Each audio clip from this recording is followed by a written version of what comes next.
So recording this, knowing how corporate women can master your emotions in the workplace.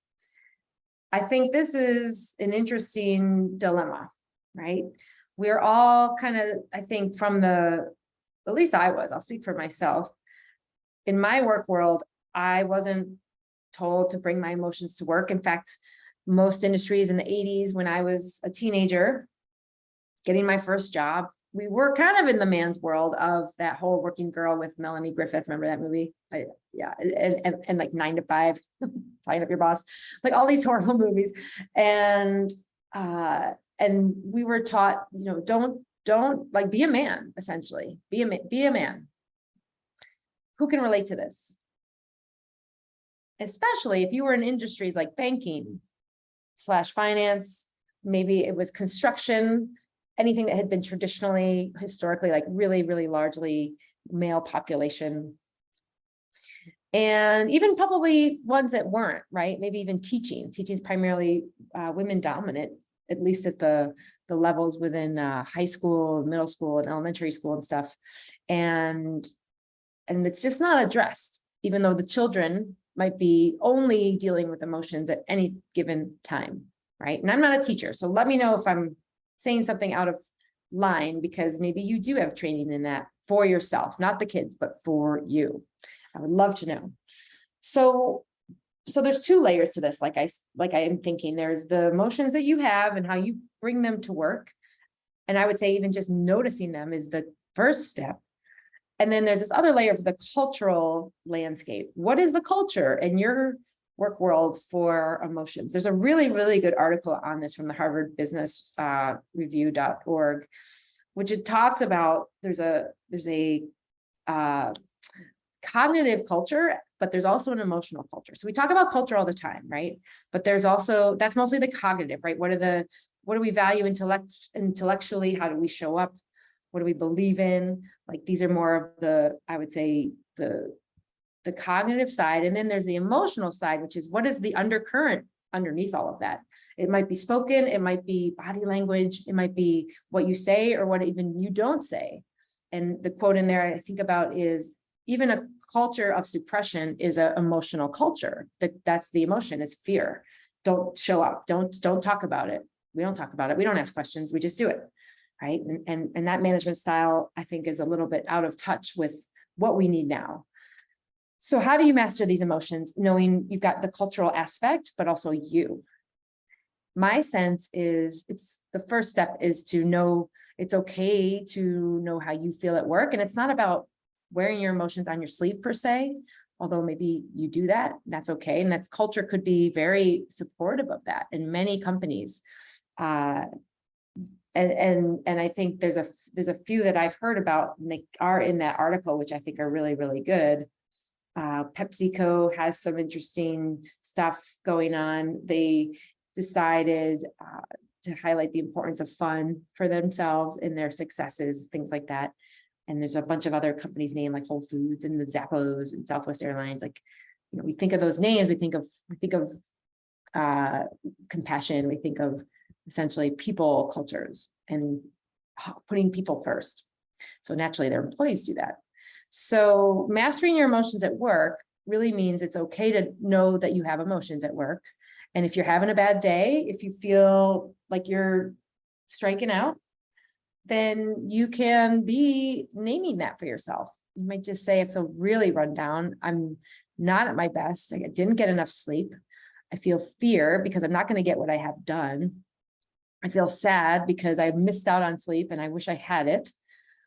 So the key is to just kind of to touch base, literally pause daily. Morning time is great because you can do this even before your feet hit the floor, or maybe on your way to work if you are commuting, or on your way to the laptop if you are not commuting, and say, okay, check in with yourself. How am I doing? And maybe name that feeling. That's you being present, dropping in, and then that can become kind of your orientation for the moments you are having in the morning. But maybe you want to do something different, like, wow, I am in a funk and I don't want to stay here. It's not okay to stay here. I know I got stuff to do and I want to feel really good again. Like I want to feel fulfilled and joyous and pleasurable and all the things that feel better than where I'm at right now. So giving yourself that moment to say, okay, that's where I'm at today. And you can decide how you want to be different, or if you want to give yourself maybe an hour to do that. And then also allowing yourself to express that. And at work, that's where it gets tricky, right? It's like we've got to show up in a certain mode, depending on the culture, depending on your environment and your relationships. Maybe that's with your boss or your colleagues. And so I just invite you to explore this. Mastering your emotions is what the world needs right now. Do you agree with me? I think every company needs more and more of this, whether you're old school finance, where that's just, still not necessarily the way it is, or you're new school, you're actually embracing that in that change after COVID, after doing all of this. And that's okay. Wherever you're at, know that it's about maybe just owning it for yourself, because if we all own that, our responsibility is to show up for ourselves, to say, you know what, I'm having a bad day right now. This is not where I want to be. So I might just share that with my team that it's not my best day, and I'm going to go home early at 1 o'clock if I'm in the office. I don't know. Like, I'm curious. What do you think? Do you like that as a thought or idea? And what are your thoughts around just this idea of naming those feelings? Because the mastery comes from the practice. It's not like there's a clear formula course to know. That's not how it works, but we can learn it. That's the skills. That's what's so cool about this. So just knowing that it's okay to feel at work, even if I'm in a culture that suppresses fear or emotions, I am okay to know I don't feel okay. And I'm going to take myself out of this culture to maybe somewhere else temporarily. Maybe I'm shutting my laptop down early, or maybe I'm going to take a long lunch, or maybe I'm feeling a lot of joy and I want to share it with my team and how excited I am because we closed this deal, or we got this project done, and celebrate, right? It doesn't have to be negative. It could be anything. But the idea is that the more we can own it for ourselves, I think that it will reflect within those people we interact with and in the culture. And you can shift those cultures over time. And if enough people do that, then that's what can happen. So you matter, you make a difference the way you show up and hold yourself. And remember, I'm a big fan of, we are needing these individuals like you, women in the world who are already gifted to feel, right? That's kind of a feminine value where women are having like the neural connections for feelings and expressing them in a way that comes naturally, usually, and easy. Not for everyone, but this is how it works, right? And so we're overall more inclined to allow ourselves to do that because it's in our nature. I think that that's really exciting, because I think that is what the world needs now. What do you think? Does the world need that, or what? And so how you can do that is to show up authentically, which means you honor where you're at, right? And you have feelings that might show up. There's another aspect of this too to touch on, which is that emotional contagion.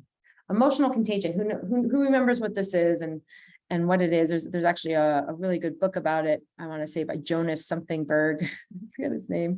I heard him talk once. And what it is really that the emotions are contagious, for the better or for worse. So what you bring to bear will have an effect, an impact on those around you and in your culture.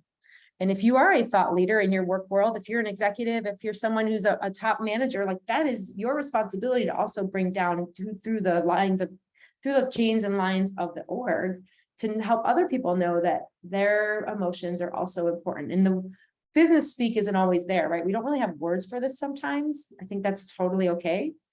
But what you can do is communicate it through one-on-one talks or body language, like allowing people to know that it is safe. Like psychological safety comes in here, where you create an environment that is safe to be yourself and to speak up if something is great or not great, right? It goes both ways.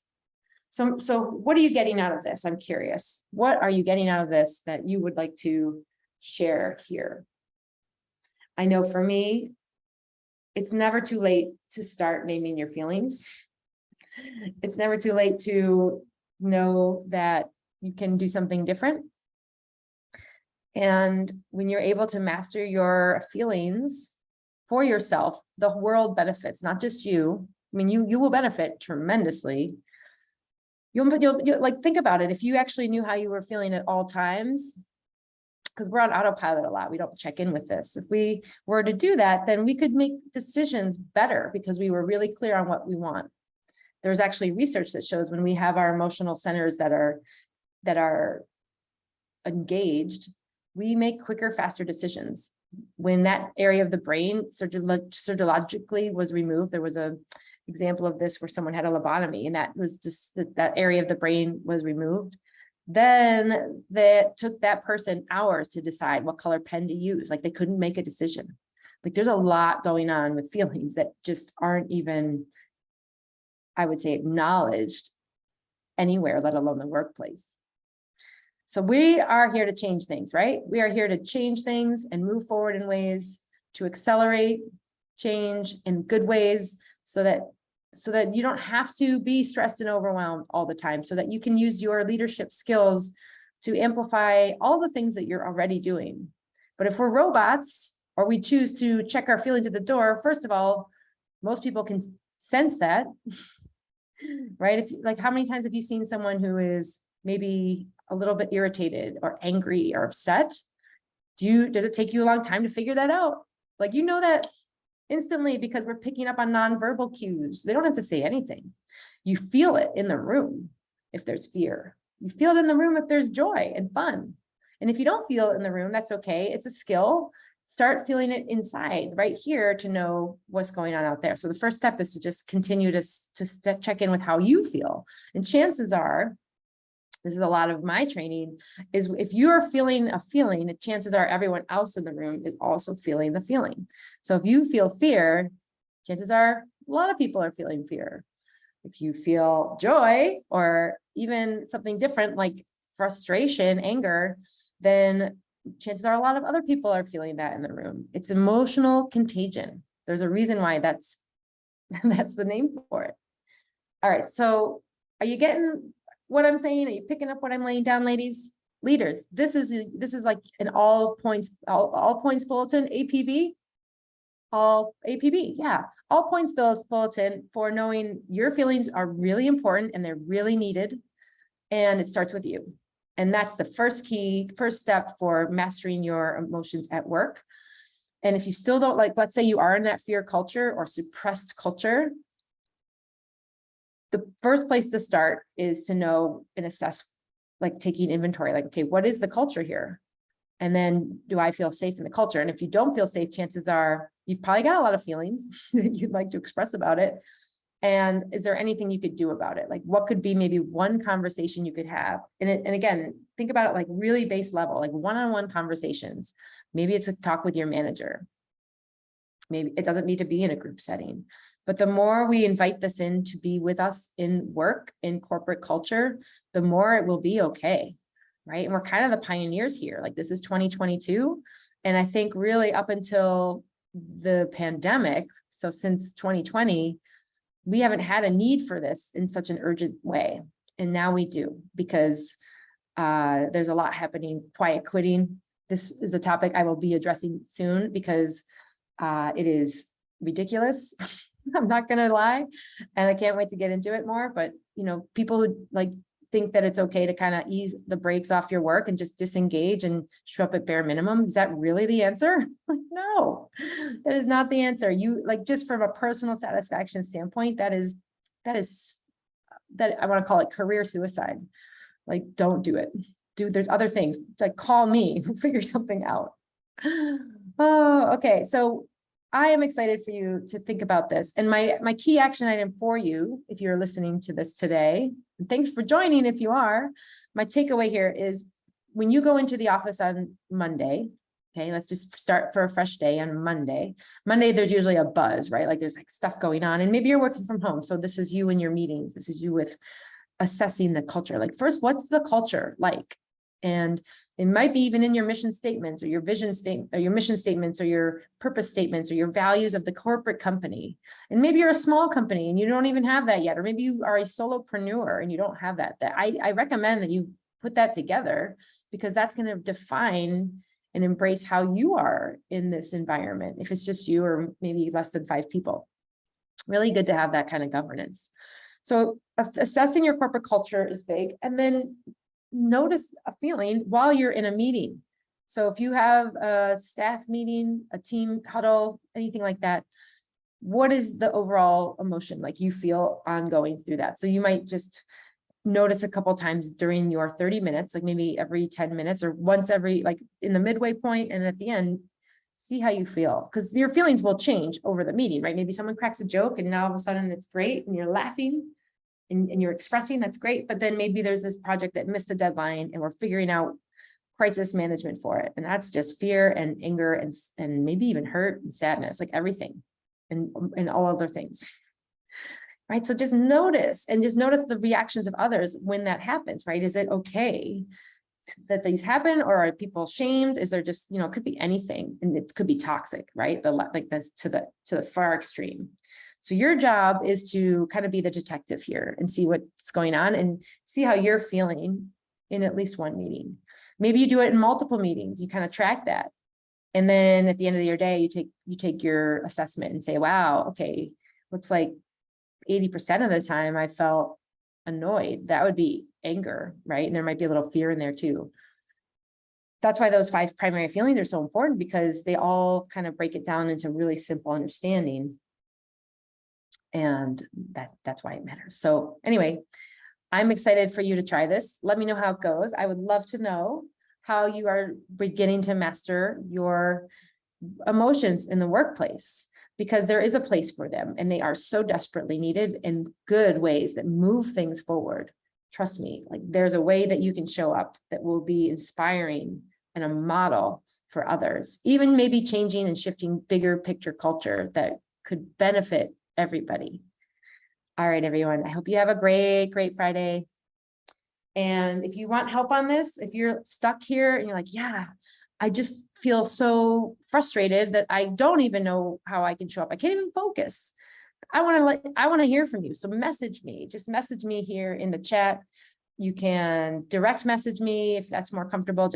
I'm here in the messages on Facebook and we will get into it. I would love to support you and figure out the root cause so we can come up with some next steps for you that will support you, right? That's what it's all about.